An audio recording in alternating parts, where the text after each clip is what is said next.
As we are all probably aware, fallacies are often misunderstood and misused. I, for example, have made several videos going over common fallacies that are incorrectly cited and called out. But unfortunately, this may be the last time that I do this in this series, not because this series is going to end and I ran out of fallacies to cover, but because the vocabularies of debate bros online are very limited. So as for misused fallacies, there may be a few more here and there in the future that escape me as of making this video, but all of this is to say that I saved the best for last. That being the ad hominem fallacy. This is probably the most misunderstood fallacy, period. Just out of all of them, this is one that even people acting in good faith tend to get wrong because, quite controversially, no, insults just in general are not ad hominem. To understand this, let's first understand what the ad hominem fallacy even is. In general, ad hominem is just as its name implies. In Latin, argumentum ad hominem means argument to the person. Oxford defines it as an argument directed against a person rather than the position they are maintaining. And this seems to be the overwhelming consensus within regards to the definition of ad hominem.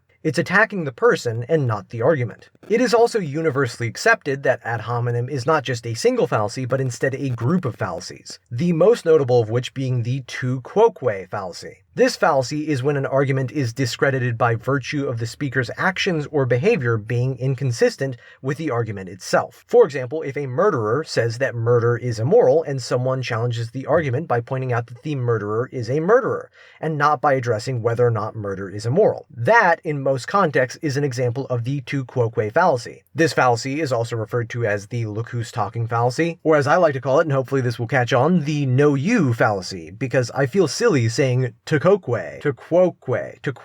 It sounds like a made-up word and it literally just translates into you too or you also. Other subcategories and types of ad hominem fallacies named by academics or listed online include circumstantial ad hominems, in which people's circumstances, their backgrounds, their reputations, or other vested interests are used to discredit their arguments by explaining them away, claiming that they have these beliefs because of their circumstances. Bulverism, which is very similar except begins at the conclusion that the argument is wrong and works its way backwards to argue the motive. Guilt by association, in which a negative association with a group, person, or idea is used to discredit the speaker.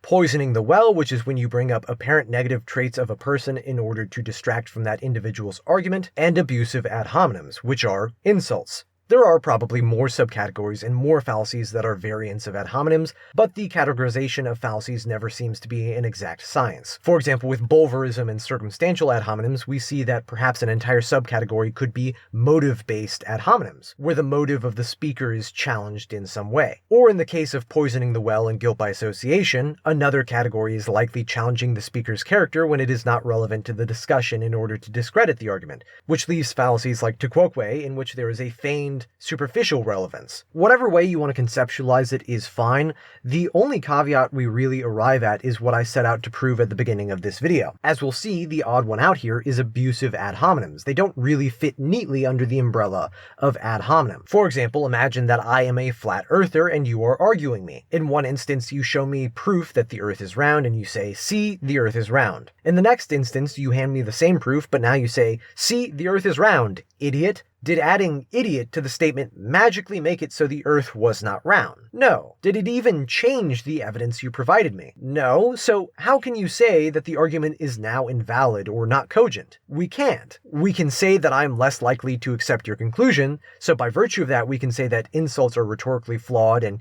even bad faith as they get in the way of having a productive conversation, but that doesn't make them logically flawed. And a logical fallacy is a flaw in reasoning or logic, not a flaw in persuasion or decorum. Not to mention, this ironically hits at the heart of why ad hominems are even fallacies to begin with, which only further proves why not all insults are ad hominem. The previous example demonstrates that the way someone behaves does not affect the truth of the world outside of them. Whether or not you insult me does not magically make the earth flat, just like how whether or not a murderer is a murderer does not change whether or not murder is immoral. Virtually every academic source will tell you that ad hominems are fallacies of relevance. Attacking someone's character instead of their argument is not a fallacy because it is mean or because it is rude. It is a fallacy because you are attacking their character instead of their argument. You are presenting evidence that is irrelevant to your case. So in this, we should understand that all other ad hominems, such as circumstantial ad hominems and poisoning the well, are fallacies because they distract from the argument at hand, either by focusing on motive or by drawing attention to negative traits, not simply because they are an attack against someone's character. Which means that we can rule out entire argument structures that can never be ad hominem. If I make an argument and an attack, this is not ad hominem because I did not make the attack instead of making my argument. I made it in addition to the argument. If I make an argument and conclude from it an attack against a person's character, this is still not ad hominem. Ad hominem can only fall under the structure of an attack that is meant to imply a conclusion about the argument at hand. It can only be when the attack is irrelevant to the argument at hand. Before we move on to explain what that means, first I want to thoroughly prove why these first two structures cannot be ad hominem fallacies. Because, for example, in all my years of explaining this concept to people, I have only ever really heard one good rebuttal, and that is that insults can poison the well. If we know that our remarks are inflammatory, and we know that people are going to react to our insults, then we are intentionally distracting them from the argument, and that is why it is a fallacy. This isn't too bad of an argument. I could see how in some ways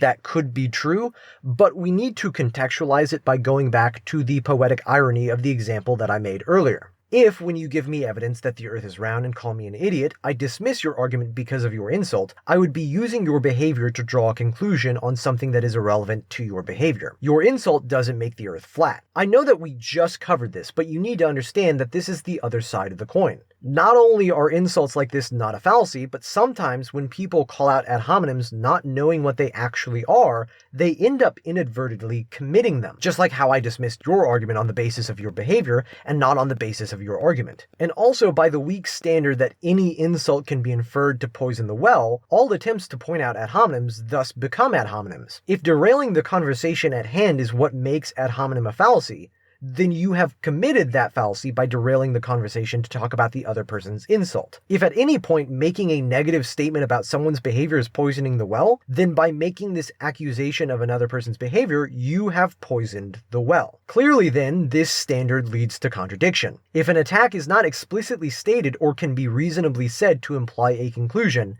then it cannot be said to be ad hominem. You did not say, you are an idiot, therefore the earth is round. You said, the earth is round, and you are an idiot. Insult and argument is never a logical fallacy. Now you could say that my rebuttal does not work, because your accusation of the other person's behavior cannot be said to poison the well. But this is why I think the concept of insults being ad hominem as a whole is utter nonsense, and why the structure of argument therefore insult must also not be a case of the ad hominem fallacy. What is an insult? What counts as an insult? If we are simply working under the premise that insults are inflammatory and distracting and as such should logically be avoided, then does that mean we avoid all topics and truths that could derail a conversation as well? And if we accept that stupid as it is defined means having or showing a great lack of intelligence or common sense, does that mean that substitution and the very law of inference itself is a fallacy?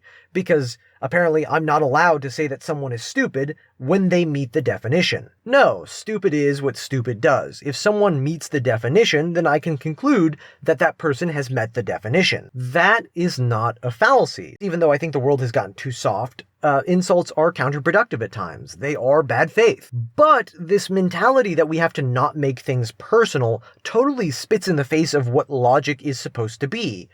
Objective, which means yes, sometimes we have to challenge people for their bias and for their motives, which is why even the structure attack therefore conclusion is controversially not always a fallacy. If before you had a hypothetical knight that always told lies, your reasoning would not be flawed if you concluded that anything he told you is a lie. In this, ad hominem is a really good example of a concept where, depending on how you want to conceptualize it, there is a cogent variant of the same argument that is usually a fallacy in other contexts. In a trial, you would want to scrutinize a witness to know that he or she is reliable. And in more general philosophical cases, it is not a fallacy to expect logical consistency from others, to point out performative contradictions, to point out the importance of personal judgments in statements of fact, especially when criticizing using subjectivism, or to make conclusions about a person when the character of that person is the argument at hand. Ultimately, the only thing that can make any of these arguments a fallacy is if the object, subject, and modality of the argument do not correspond to the conclusion. For example, the hypothetical knight always lies, but a real-world habitual liar is not compelled by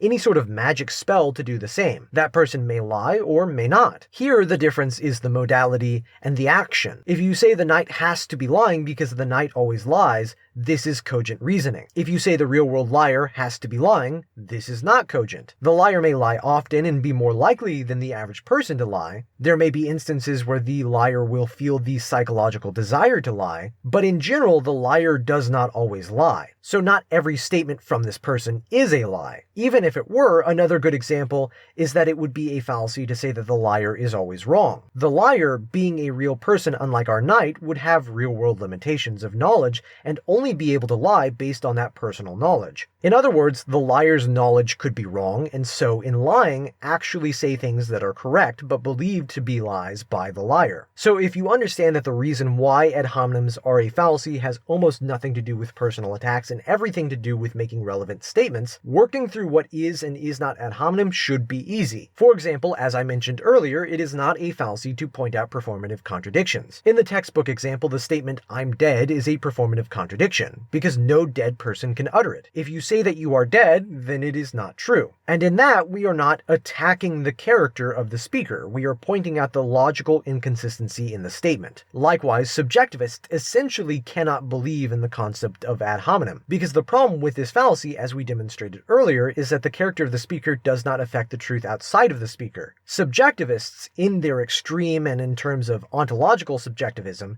however, do not believe in truth outside of the speaker such to give that statement any meaning. And even under something like subjective moralism, you cannot say that a murderer's character is irrelevant to his claims of murder being immoral. If the murderer committed murder and doesn't regret it, then clearly he doesn't think that it is wrong. If morality does not exist outside of him, then murder is moral according to him. And this isn't even just because of the flawed nature of subjectivism. Even in objectivist frameworks, it's important to begrudgingly accept the limitations of our perceptions and acknowledge that most statements can be said to contain an implicit "I think" or "I know." If you say the earth is round, then you are also saying that you know the earth is round. And so by virtue of that, any element of your character that betrays this statement is open for criticism, as it could prove that you don't know a thing that you implicitly claim to know. Likewise, maybe not insults, but certain attacks of a person's character can be in good faith. If you are trying to have a productive conversation, it doesn't really make much sense to just tiptoe around the fact that the other person may have preconceived notions